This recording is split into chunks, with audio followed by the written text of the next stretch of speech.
नमस्ते बच्चों। कल हमने साझेदारी सरलेख के बारे में अध्ययन किया था। आज हम पढ़ेंगे साझेदारी सरलेख के अभाव में लागू होने वाले नियम। सरलेख के अभाव यानी साझेदारी सरलेख यदि नहीं बनाया गया है साझेदारों के मध्य में तो क्या नियम लागू किए जाएंगे। यदि साझेदारों के मध्य कोई किसी तरह का सरलेख नहीं बना तो उसमें ये नियम है जो बाय डिफॉल्ट है, ये हमेशा यही नियम लागू रहेंगे। जैसे लाभ हानि का बंटवारा बराबर अनुपात में यानी समान अनुपात में किया जाएगा। अर्थात यदि साझेदारों ने पहले लाभ हानि बंटवारा फिक्स नहीं किया है तो साझेदारों का जो लाभ हानि का बंटवारा है वो बराबर अनुपात में किया जाएगा। किसी भी साझेदार को फर्म में कार्य करने के बदले कोई भी वेतन, बोनस, कमीशन तथा पारिश्रमिक नहीं दिया जाएगा। यदि साझेदारी सरलेख नहीं बना है तो सरलेख का अभाव है तो उस शर्त में वेतन, बोनस, कमीशन साझेदारों को नहीं दिया जाता है। किसी साझेदार को फर्म के संचालन में भाग लेने से रोका नहीं जाएगा।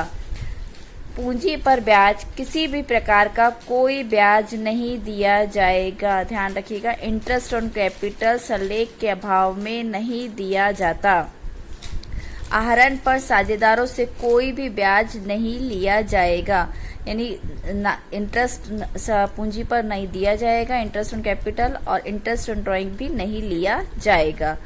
साझेदारों के द्वारा फर्म से कोई ऋण देने पर फर्म द्वारा साझेदारों को उस पर ऋण पर 6% वार्षिक की दर से ब्याज दिया जाएगा। ये ध्यान देना, साझेदारों द्वारा फर्म को कोई ऋण दिया है तो फर्म के द्वारा साझेदारों को उस ऋण पर 6% वार्षिक की दर से ब्याज दिया जाएगा। ये 6% वार्षिक की दर इम्पोर्टेंट है। ये एक लाइन वाले जो प्रश्न आते हैं 1 नंबर के, उसमें यह कई बार पूछा गया है आपसे। फर्म की संपत्ति किसी भी साझेदार के द्वारा निजी प्रयोग में नहीं ली जाएगी, यानी जो फर्म की संपत्ति है कोई भी साझेदार उसे अपने निजी उपयोग, पर्सनल यूज में नहीं ले सकता।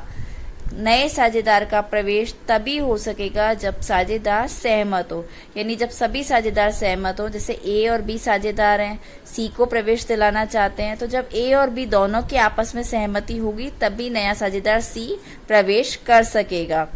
प्रत्येक साझेदार फर्म के हिसाब किताब की पुस्तकें देख सकेगा तथा उनकी प्रतिलिपि ले सकेगा, यानी हर साझेदार को अधिकार है कि वो फर्म की जो हिसाब किताब की जो पुस्तकें हैं वह उन्हें देख सकता है और उनकी प्रतिलिपि ले सकता है। धन्यवाद बच्चों। हाँ, अब पढ़ते हैं हम साझेदारों के पूंजी खाते। साझेदारों के पूंजी खाता रखने की 2 विधियां हैं।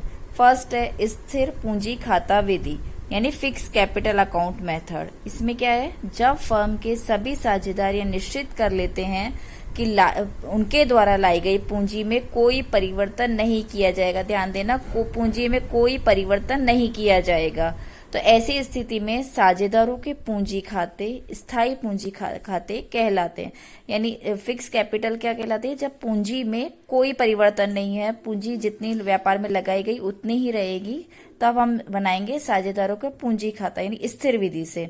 इस विधि में साझेदारों के पूंजी खाते रखने की 2 खाते खोले जाएंगे।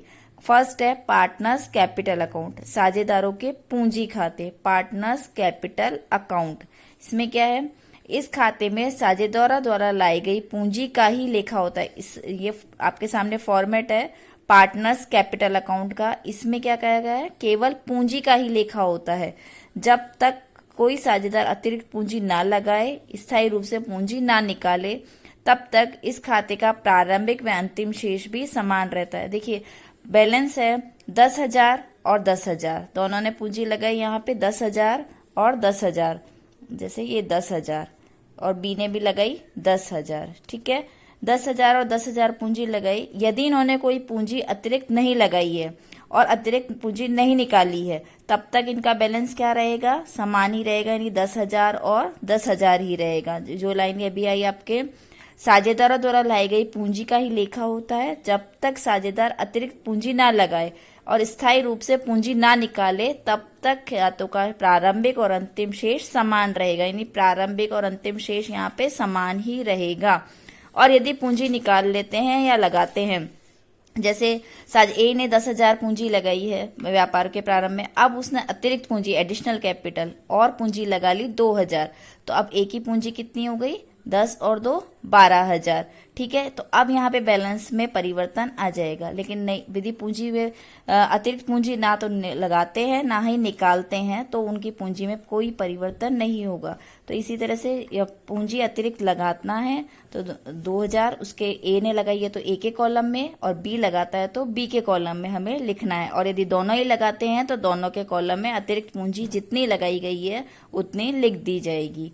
और यहाँ पे विड्रॉ, जितनी पूंजी निकाली है, हो सकता है 10,000 है, 10,000 में से 4,000 निकाल लिए उन्होंने व्यापार में से, तो यहाँ पर हम लिख देंगे 4,000। जो भी साझेदार निकालेगा, ए निकालेगा तो ए के खाते में, ए के कॉलम में, बी निकालता है तो बी के कॉलम में, दोनों निकालते हैं तो दोनों के कॉलम में लिखी जाएगी।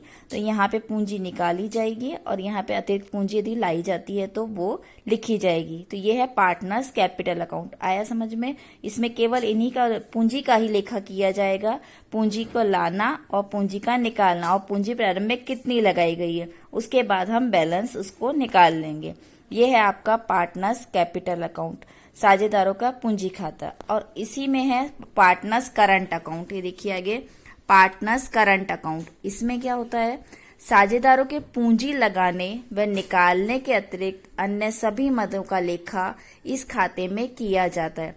देखो, पूंजी लगाने और निकालने के अतिरिक्त, यानी पूंजी कैपिटल का लगाना और निकालना ही तो लिखना ही है, उसके अलावा भी जो मदें हैं वो मदें क्या होंगी। क्रेडिट पक्ष में हम क्या लिखेंगे, साझेदारों का वेतन, कमीशन, पूंजी पर ब्याज, लाभों में कोई हिस्सा है तो वो लिखा जाएगा। और डेबिट पक्ष में क्या लिखा जाएगा, ड्राइंग लिखी जाएगी, इंटरेस्ट ऑन ड्राइंग लिखा जाएगा, या कोई लॉस हुआ है तो वो लिखा जाएगा। इन्हें आपको याद करने की आवश्यकता नहीं है, आप सिर्फ अपने आप को साझेदार मानिए कि हम एक पार्टनर है। और पार्टनर होने की स्थिति में हमें कब प्रॉफिट होता है, जब भी प्रॉफिट होता है वो इस साइड में यानी क्रेडिट साइड में आ जाएगा, और जब भी हमारा लॉस होगा वो डेबिट साइड में इस साइड दिखा दिया जाएगा लॉस। ठीक है, किसी भी तरह का लॉस है, जैसे अब मानिए ड्राइंग यानी पूंजी निकाल ली, तो हम पूंजी निकालने पर फर्म को लॉस हुआ, इंटरेस्ट ऑन ड्राइंग, आप अपने आप को पार्टनर मानिए। आपको सैलरी मिली तो आपकी पूंजी में वृद्धि हुई, आपको कमीशन मिला तो आपको पूंजी में वृद्धि हुई, आपको फायदा हुआ, किसी तरह का प्रॉफिट मिला तो आपको फायदा हुआ। तो सभी प्रॉफिट्स लिखने हैं क्रेडिट साइड में और सभी लॉसेस लिखने हैं आपको डेबिट साइड में। ये है आपका पार्टनर्स करंट अकाउंट। और इससे पहले आपने पढ़ा था पार्टनर्स कैपिटल अकाउंट का अध्ययन किया था, तो दो आपने पार्टनर अकाउंट बना लिए, पार्टनर्स कैपिटल और पार्टनर्स करंट अकाउंट। धन्यवाद बच्चों।